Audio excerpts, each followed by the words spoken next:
Project just finished here at Discount Bakery Equipment in Wayland, Michigan is this Empire Model 200 dual speed spiral mixer.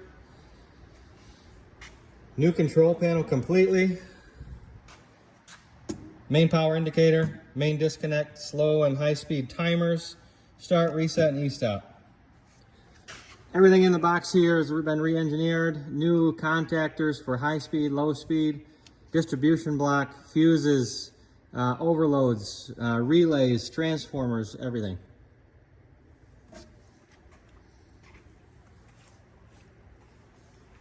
Customer requested, no breaker bar, no bowl guard.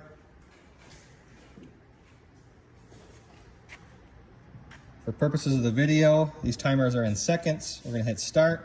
Slow speed will take off and then transfer to high speed.